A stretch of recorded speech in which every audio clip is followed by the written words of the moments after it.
बिस्मिल्लाहिर्रहमानिर्रहीम। English level 7 lesson 4 PTB book lesson 4 है हमारा आज पोइम रेन इन समर, गर्मियों की बारिश।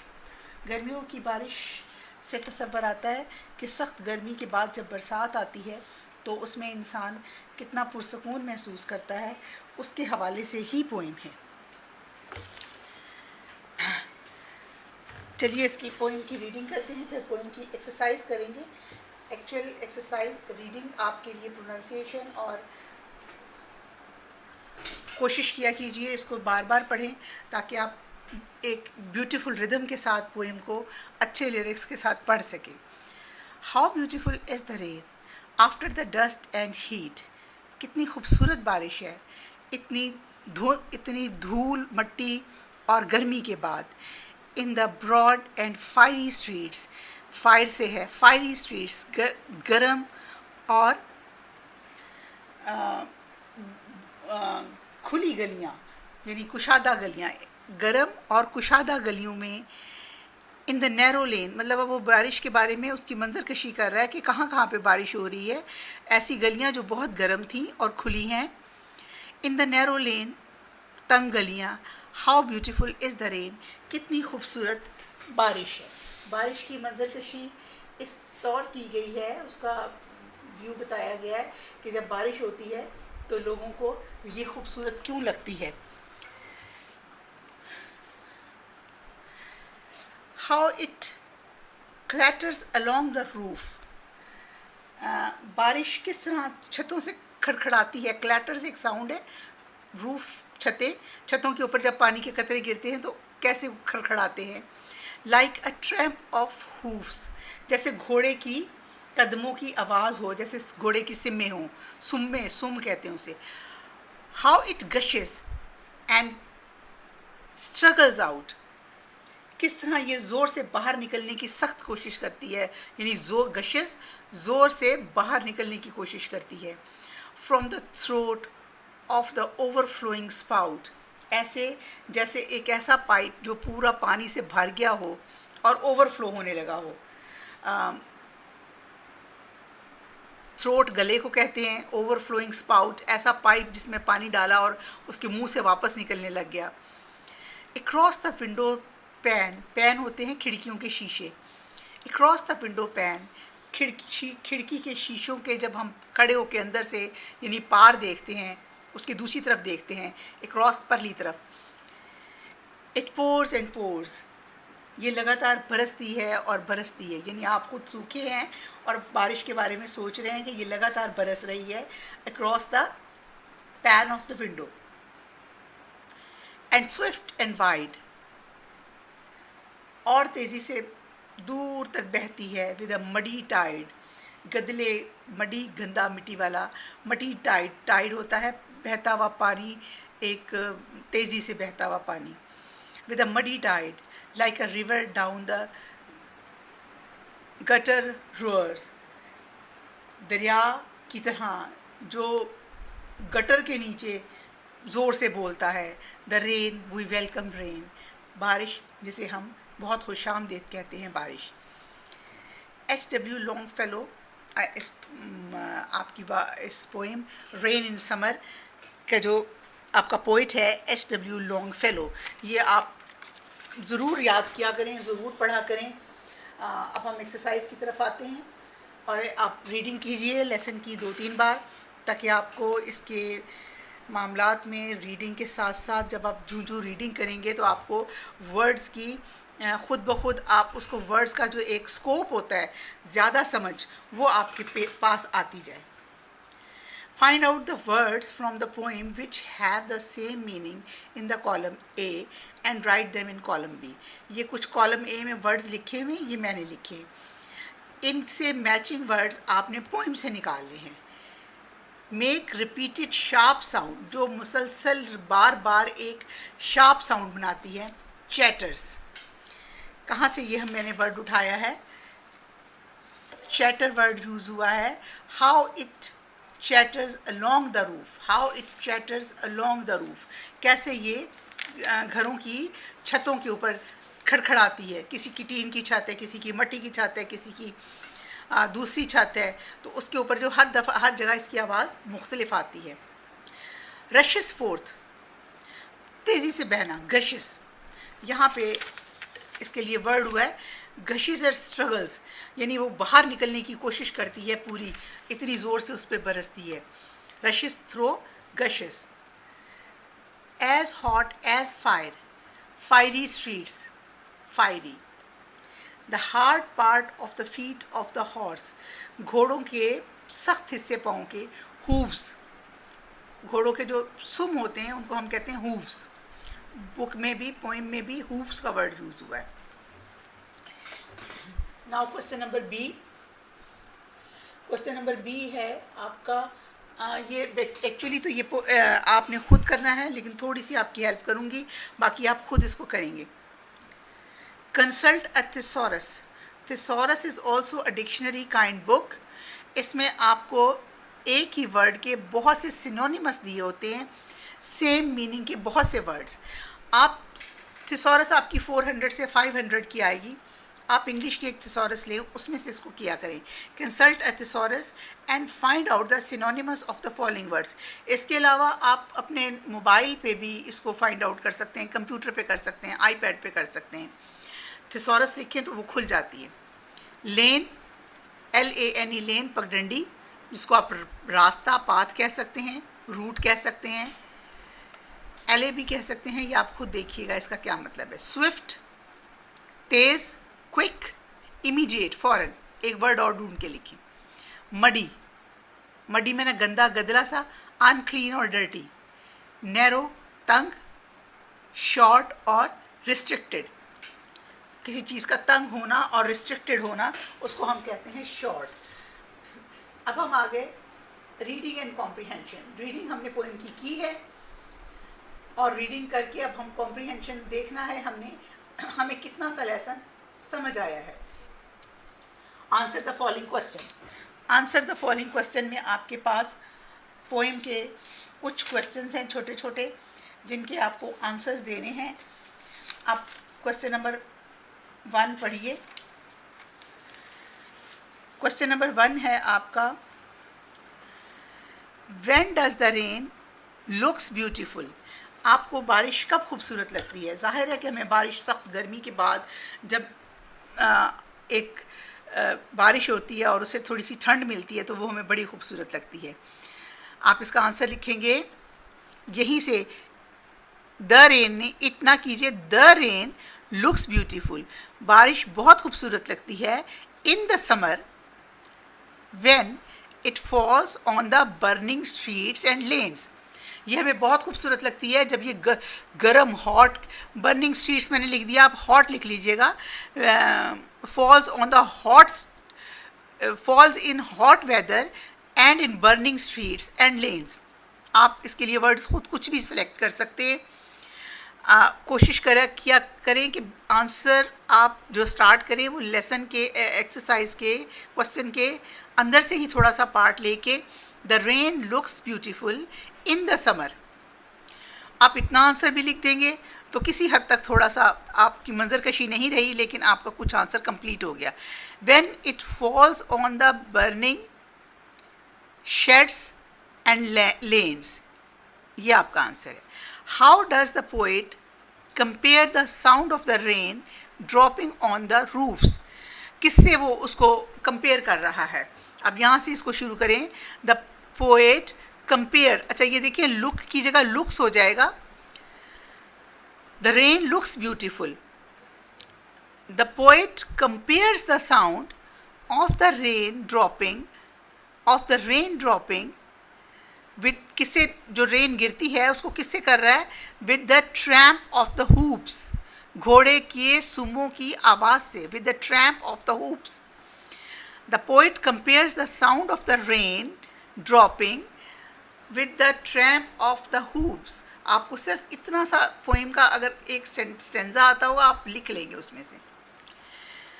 क्वेश्चन नंबर 3 देखिए, what is a spout, why it is called overflowing। Spout is a pipe for pouring the liquid। एक spout एक ऐसा पाइप होता है जिसमें लिक्विड डाला जाता है. When it फिल्स the liquid it pores out. तो वो पोर होने लगता है, तो वो बाहर चीज़ें गिरने लगती हैं. ठीक है ना. जब आपका स्पाउट भर जाता है, ये एक ऐसा पाइप है जिसके अंदर हम क्या डालते हैं, लिक्विड डालते हैं, और जब वो फिल हो जाता है तो वो ओवरफ्लो होने लगता है.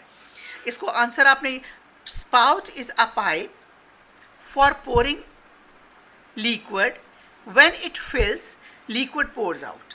इतना सा आपका आंसर है, और ये मुश्किल आंसर नहीं है. ये मैंने इस पर लिख इसलिए दिया कि शायद आपको पॉइंट्स मिल जाएं और आप इसका अपना काम कंप्लीट कर लें, लेकिन आपको ये खुद भी लिख सकते हैं. Where does the rain water pour. बारिश का पानी कहाँ से आपको गिरता हुआ नज़र आता है. Rain water pores across the window pan. Window pan होता है खिड़की के शीशे, तो उसमें से जब आप बाहर देखते हैं तो आपको पानी गिरता हुआ नज़र आता है. The rain water pores across the window pan. Number 5, how does the rain water looks like in the street. ये आपको वहाँ पे गलियों में कैसा नज़र आता है. It looks like a muddy tide. मट्टी से भरी हुई बहती हुई नहर की तरह ऐसे ही नज़र आता है ना. It looks like a muddy tide. बस. Question number 6, who welcome the rain. Rain को कौन वेलकम करता है. Every living thing in a hot season, after the hot season welcome the rain. या in a hot season every living thing welcome the rain. ये आप poem जब समझ लेंगे तो आप कुछ भी आंसर दे सकते हैं, लेकिन एग्जैक्टली आपके स्टेंजा से अकॉर्डिंगली आंसर होना चाहिए. क्वेश्चन नंबर बी है, fill in the blanks to complete the following stanza. अब ये आपने सिर्फ पीछे से स्टेंजा के वर्ड्स उठा के इसमें लिखने हैं, अपने पास से कुछ नहीं लिखना. How it clatters along the roof. Roof यही यूज़ हुआ है वहाँ. Like the tramp of the hoofs. How it gushes and struggles out from the throat of the overflowing spout. ये तमाम वर्ड्स जो इसमें फिल हुए हैं ये आपकी पोइम से हुए हैं. इसको आप एक बार देखिएगा, आपको खुद ही समझ लग जाएगा. अब हम आ गए ग्रामर पोर्शन पे. यूज़ ऑफ ए और एन हमने कई बार किया है, एक बार फिर आपके लिए इसको पढ़ूंगी, रिपीट करूंगी. ग्रामर ऐसी चीज़ है जिसको आप थोड़ा बहुत तो रट सकते हैं, लेकिन इसको आप जितना बार बार पढ़ेंगे उतनी ही ज़्यादा ये आपको समझ आती जाएगी और आपके लैंग्वेज का पार्ट बनती जाएगी. आपको फिर बहुत मुश्किल पेश नहीं आएगी. The choice between a and an is determined by sound. Sound से हमने इसको अलग अलग किया है. A is used before a word beginning with a consonant. A हर उस वर्ड के पीछे हम लगाते हैं जो वर्ड कॉन्सोनेंट से शुरू होता है. A book, an umbrella. And a an an is use before the word beginning with the vowel sound. और एन जो है वो ऐसा वर्ड है जो वोवल साउंड के साथ यूज होता है. If we wish to generalize the noun, अगर हम जनरलाइज करें इसको, we use the indefinite article. A lion lives in a forest. Example दिए. एनी लॉइन और एनी फॉरेस्ट. कोई भी लॉइन है, कोई भी फॉरेस्ट है, हमने उसके पीछे लगाया a lion lives in a forest. In a general sense, an ox is grazing in the field.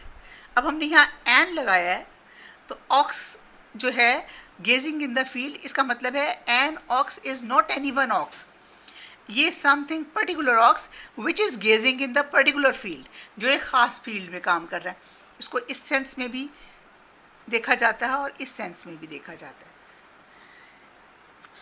Now next page. A, use of a और ए एन पे ही हमने रहना है अभी. A rain in summer. Sounds पे आ गए. A before consonant sound, and before vowel sound. A book, a chair, a table, a man. An apple, an eye, an ox, an ant. a before vowel sounding as ya, wa, a noun, a union, useful, a useful book. उसके बाद and before consonant sounds as vowels n, r, l, m.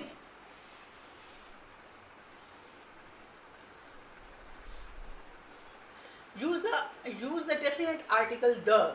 अब आपके पास एक word और add कर रहे हैं A N और उसके साथ the. The is the definite article because it normally points out some particular person. The एक ऐसा खास आर्टिकल है जो किसी खास चीज़ को पॉइंट आउट करने के लिए उसके पीछे हम लगाते हैं, और किसी thing as he saw the teacher meaning some particular teacher. The define nouns and uncountable nouns.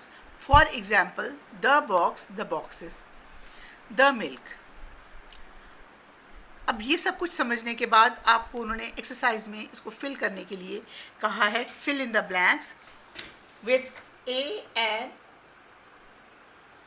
ए और एन को लगाते हुए आपने इसको करना है. Birds of a feather flocks together. Bible is a business book. Ali is an engineer. An old man came to our house. F, B, consonants A, E, I, O, U के अलावा जितने लेटर्स हैं सारे consonants कहलाते हैं. E, O, E, O, and university student. Rabia is an university student. यहाँ पे Ali is an engineer. An old man came to our house. She seems to an English. An ounce is enough. Rabia is an university student. इसका B part देखिए. अब इसमें आपके साथ इसमें the का भी इजाफा कर दिया गया है. जो आपको द का बताया गया है कि ये भी एक आर्टिकल है और प्रॉपर चीज़ों के पीछे लगाया जाता है जिसमें आप पर्टिकुलर चीज़ों के लिए इसको इस्तेमाल करते हैं. Complete the following sentences by filling a और एन और the in any as may be suitable, जहाँ पर सूटेबल हो. Gold is a precious metal. You do see the blue sky. Do you see the blue sky? She returned after an hour. Dash, the sun shines brightly. Makkah is a holy city. Let us discuss the matter seriously. Who is the boy sitting there? Next आपका सी pronunciation. इसमें सिर्फ आपने इसको reading करनी है, बोलना है और उसको आपने फील करना है उसकी कहाँ स्ट्रेस आता है तो उसकी मीनिंग्स कैसे चेंज हो जाते हैं. Pronounce the following words laying the stress at proper syllabus. Present, present, present,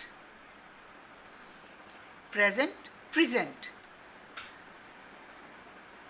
Contract, contract, contract. Object, object, object. इसकी प्रोनाउंसिएशन को सिर्फ आपने ऐसे ही देखना है और उसके बाद आपका नेक्स्ट आ जाता है राइटिंग स्किल्स. राइटिंग स्किल्स वही हैं. आपने पोइम पढ़ी है, पोइम पढ़ के आपने उसके मुताबिक उसको थोड़ा सा आपको हिंट्स दिए हुए हैं, उसके मुताबिक आपने उसको चेंज करते जाना है और उसको लिखते जाना है. आपने 60 to 70 वर्ड्स लिखने हैं. इसका मतलब है आप कम से कम भी 6 से 7 लाइनें लिखेंगे तो आपके 60 to 70 वर्ड्स कंप्लीट हो जाएंगे. 8 हो जाएंगी. मोस्टली बच्चे जब लिखते हैं तो 7 to 10 वर्ड्स एक लाइन में लिख लेते हैं. sun rays struck up water from sea. सूरज की जो रेज हैं वो पानी को खींच लेती हैं सी से ऊपर की तरफ and they turns into vapours, वो फिर बुखारात बनते हैं. These vapours make what vapors tries high in the sky, rises high in the water vapors rises in the high in the sky. अच्छा, यहाँ आप एक सेंटेंस को और इजाफा कर लें. into a vapors and clouds and form clouds. Water vapor raise high in the sky, there condensation starts. Condensation एक साइंस का वो है जिसका मतलब होता है कि टेम्परेचर का ऐसा पॉइंट आता है जहाँ से वो दोबारा बरसने शुरू हो जाते हैं. Condenses into cold and it makes the rain. These the higher it raises the cooler it became too heavy. फिर ये बहुत वज़नी हो जाते हैं. when they become too heavy because of heat falls on the earth as rain due to its weight and we got a heavy rain. ये मौसम का pressure और दबाव है जो इसको इस तरह चेंज करके आपका बना देता है. ठीक है ना. हमने क्या देखा है? the sun rays struck up water from the sea, from the rivers. आप यहाँ ऐड कर सकते हैं from the sea, rivers and oceans. आपके 3 वर्ड्स का इजाफा हो गया. और जहाँ जहाँ से आपको पानी का एहसास हो. अच्छा, ठीक है ना. Then this water turns into vapours. फिर ये वाटर जो है वेपर्स में टर्न हो जाता है. Why these vapours rise high into the sky. when these vapors rise high into the sky, the higher these rise, the cooler these vapors and condensation starts. और इससे condensation starts हो जाती है. ठीक. when they become too heavy, it again starts fall on the earth in form of rain. फिर वो rain की form में हमारे ऊपर गिरने शुरू हो जाते हैं. इसको इस तरीके से आप छोटे छोटे सेंटेंसेस बनाते जाइए और लिखते जाइए. नेक्स्ट हमारा क्वेश्चन क्या है इसका? अच्छा जी, ये तो आपकी पिक्चर डिस्क्रिप्शन है. पिक्चर डिस्क्रिप्शन में आपने छोटे छोटे सेंटेंसेस लिखने होते हैं. आपने ज़्यादा इसको हैवी नहीं करना. Look at the picture and right short paragraph. आप वो पैराग्राफ को आप सेंटेंसेस को कंटिन्यू करते जाएंगे तो वो एक खूबसूरत सा पैराग्राफ बन जाएगा. Look at the picture and write the short paragraph on it. It is a summer monsoon season. This picture shows the summer monsoon season. Streets are over flooded with water. Children are enjoying there. Some are swimming and some are playing. Water is very cool. It is flowing very fast. It looks like a stream. नदी की तरह लग रहा है. Write a summary of the poem. Use the following words. वही question answers को जहन में रखिएगा. ये वर्ड्स यूज़ करते जाएं और इसकी समरी बन जाएगी. आपके जो मोस्टली क्वेश्चन आंसर्स होते हैं उसमें से आपकी समरी निकल आती है. Oral communication skill. Majid. How did you learn to swim as well? Majid. I started to swim when I was young and I have been swimming ever since. Majid. I envy you. I've never swum before. Sajid. I will be glad to teach you how to swim. Majid. That's very kind of you. But isn't swimming very difficult? Sajid. Not at all. after you practice swimming a few times, you will properly swim as well as I do. कि जैसे ही तुम थोड़े दिनों तक swimming करने लगोगे तो तुम्हारे लिए स्विमिंग मुश्किल नहीं रहेगी और तुम आराम से स्विमिंग कर सकोगे.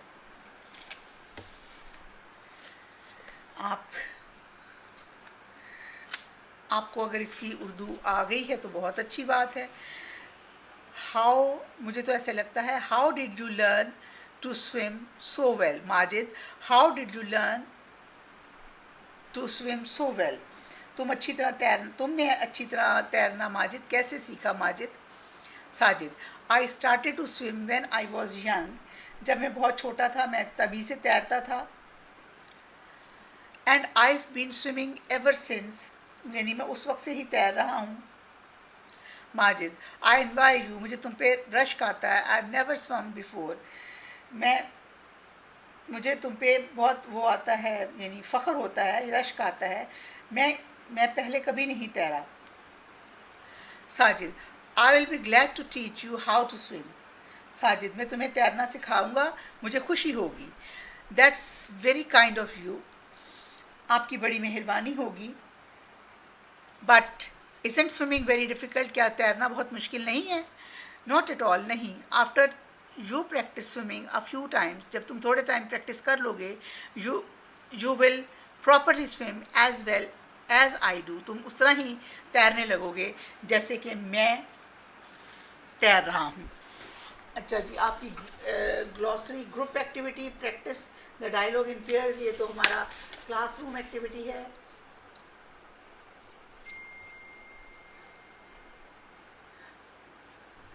अच्छा, हम यहाँ पे अब करने लगे हैं glossary. Clatters make rapid sharp sound. Clatters का मतलब होता है खड़खड़ खड़खड़ करती आवाज़. Fiery as hot as fire, आग की तरह गर्म. गशिस रशिस फोर्थ, तेज़ी से बाहर निकलता हुआ. गटर अलॉन्ग कर्व्ड मेटालिक और प्लास्टिक कैनल्स और कैरी अवे रेन वाटर. मैं ये यानी कि ऐसी नाली या ऐसी गटर आपने देखेंगे ना, ऐसा जगह जहाँ से वो पानी को आगे लेके जाता है. Hooves, hard part of the foot of some animal like horse. Hoof कहते हैं घोड़े की सुम को. मट्टी वाला पानी. पोर्स, फॉल कॉन्टीन्यूसली, मुसलसल गिरना. Roars, make a very loud deep sound. Roar में ना गर्जना. आपका किसकी साउंड है ये? रोरिंग, लॉइन की. द लॉइन रोर्स, गरजना. स्पाउट, एक पाइप या ट्यूब को हम स्पाउट कहते हैं. स्ट्रगल, कोशिश करना. ट्रैम्प, साउंड ऑफ स्टेप्स, कदमों की आवाज़. कदमों की आवाज़ को हम कहेंगे ट्रैम्प्स. एक्सरसाइज कंप्लीट नहीं हुई है आपकी. अब आपका एक्चुअली ये एक्सरसाइज में आपके जो पिछले 4 लेसन्स हैं उन सब का रिव्यू है. इस रिव्यू को साथ ही कर लीजिए, कोई मुश्किल नहीं है. इसमें फिर वही सिनोनिमल वर्ड्स आपने तलाश करने हैं और आपका ये अच्छी तरह करनी है. ये पेपर में इसमें से बहुत ज़्यादा पार्ट आ जाता है. स्ट्रीट, अवे फॉर ट्रैफिक, गलियाँ जो होती हैं उसका दूसरा वर्ड आप ढूंढ के लिखें. मार्केट, ऐसी जगह जहाँ तिजारत की जाती है. ट्रेड. बॉय, चाइल्ड, लड़का. बीट, डिफीट, शिकस्त देना. पेन, एक. आप इसका खुद लिखिएगा साथ दूसरा वर्ड ढूंढ के. Look up the meaning of the following words in dictionary. अब ये आपके वर्ड्स हैं जो आपने डिक्शनरी से तलाश करने हैं. एम्पल, काफ़ी. बैच, दस्ता. बैच फेलोज होते हैं ना. पैशन, जुनून्स. रिबेट, कम कर देना, कटौती हो जाना. प्लेंटी, काफ़ी. ये तो मुझे बहुत इजी आपके लिए लगता है कि आप इसको इजीली कर लेंगे, क्योंकि जिन लोगों ने रीडिंग क्लास में एक्सरसाइज साथ साथ मुकम्मल सुनी है और उसको मुकम्मल साथ किया है, उनके लिए ये रिव्यू एक्सरसाइज बिल्कुल मुश्किल नहीं है. Read the following and underline the pronouns. Number 1, birds build. Pronoun are the words which use instead of noun. ऐसे words होते हैं जो noun की जगह पे इस्तेमाल होते हैं. Birds build their nest in the streets. परिंदे अपने घोंसले ट्रीज पे बनाते हैं. देयर इसमें आएगा, आपका प्रोनाउन है. Shahid has lost his watch and cannot find it. His, he, she, it, they, their. The horse fell down and broke its leg. It's. Rabia, you are a lazy girl, you. Almas brought his book, his इसमें है, and laid it on the desk. Almas अपनी किताब लाया और उसने उसको desk में रख दिया. Make the question of the following. ये आपको कुछ आंसर्स दिए हुए हैं, इनके आपने कुछ आंसर्स हैं, उनके आपने क्वेश्चंस बनाने हैं.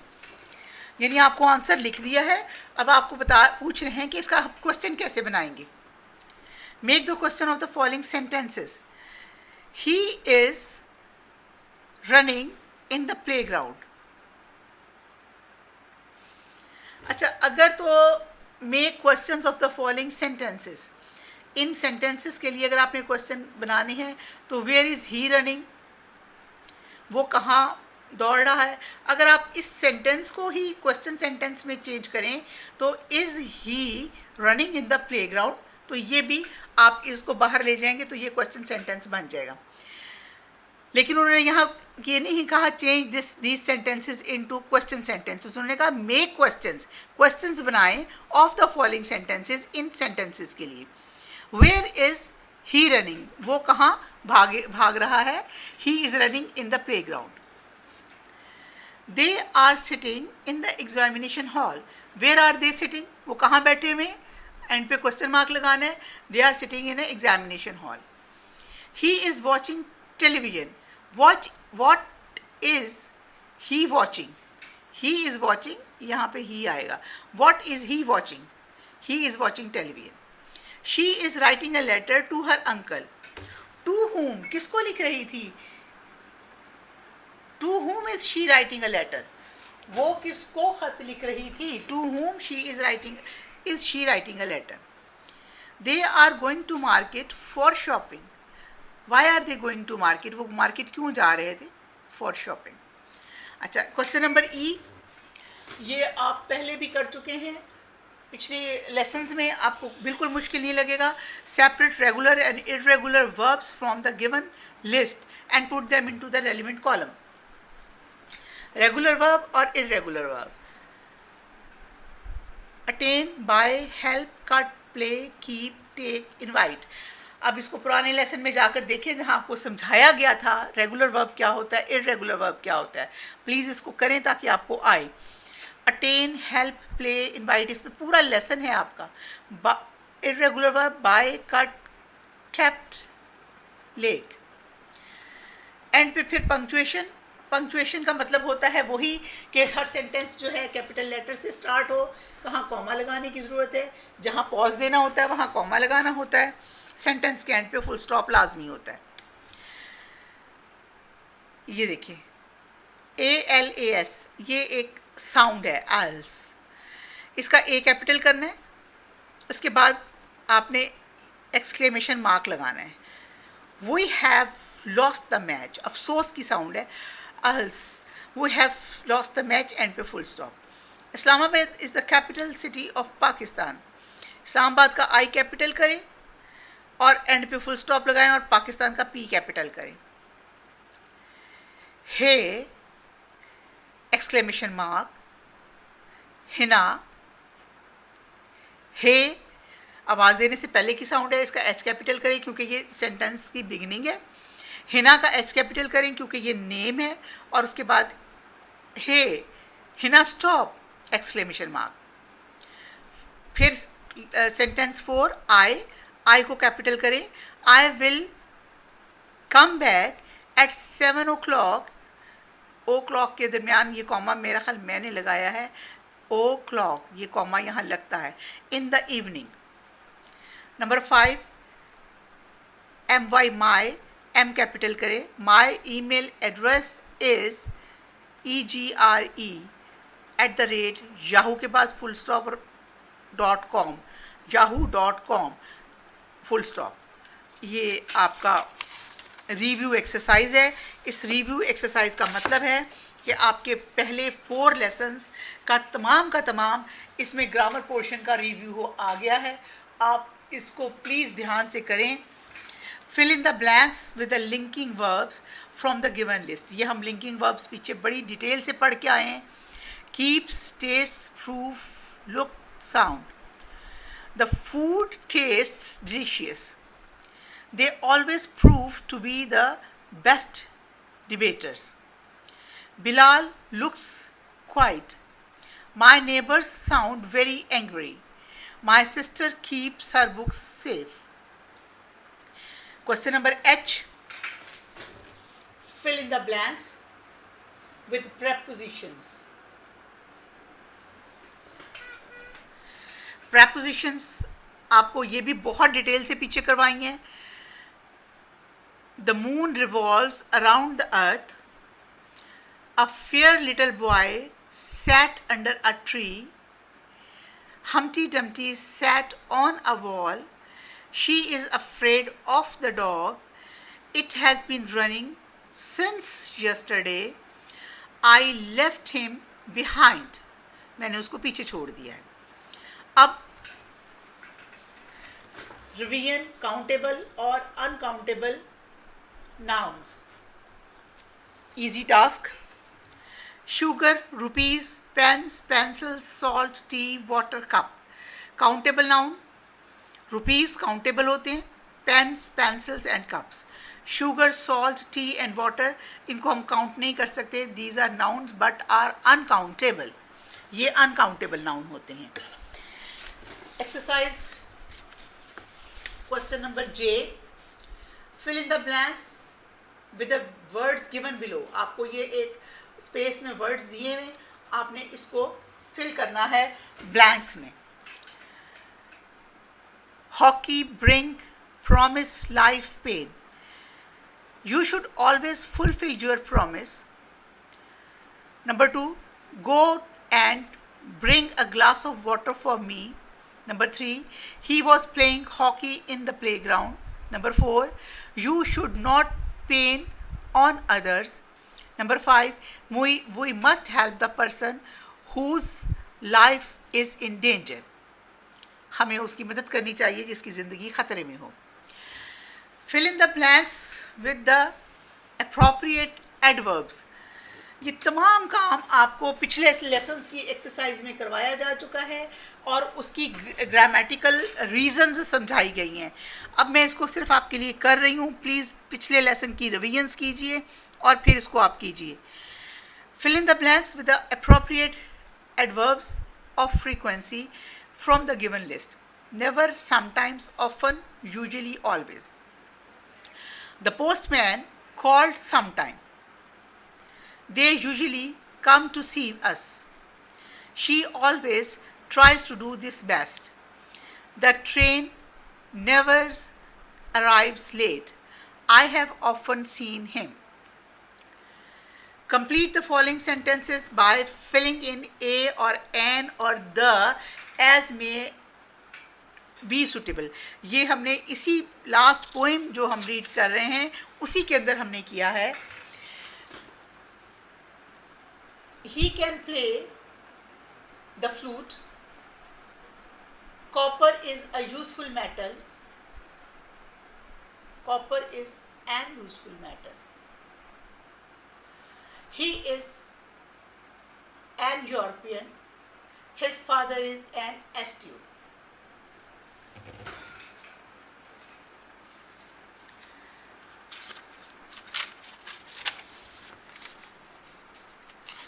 Last,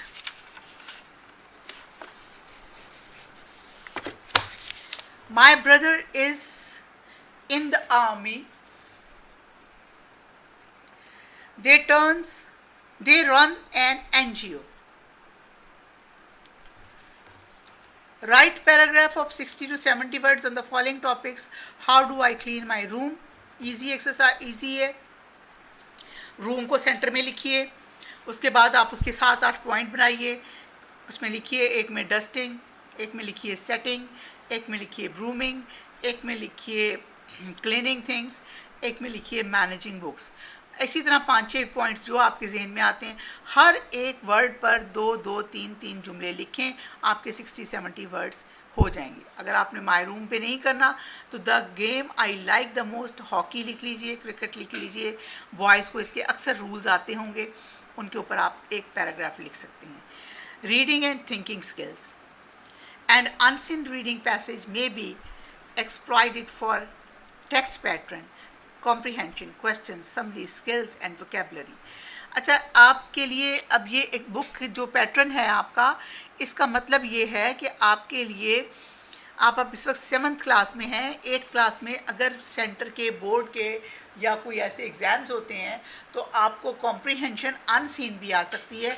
अनसीन कॉम्प्रीहेंशन का मतलब होता है आपको एक पैराग्राफ दिया जाए, उसको आप पढ़ें, समझें, उसमें से वो आपको कुछ भी दे सकते हैं. आंसर द फॉलोइंग क्वेश्चन दे सकते हैं, पिक आउट द नाउन्स दे सकते हैं. जो भी उनका उस वक्त का थीम होगा उस पेपर का, उसके मुताबिक वो ग्रामर में से कोई चीज़ डाल सकते हैं. वर्ब्स दे सकते हैं कि pick out the verbs, underline the verbs, या कोई भी ऐसी एक्सरसाइज जिसमें उन्होंने एवेलुएट करना है कि ये पढ़ कर क्या समझते हैं. आपका क्वेश्चन नंबर 4 और लेसन बुक 7 का लेसन 4 कंप्लीट होकर उसका पहला यूनिट कंप्लीट हो गया है. अब हम इसका नेक्स्ट यूनिट पर जाएंगे. आप इसको कंप्लीट करिए. Thank you very much. अल्लाह हाफ़िज़.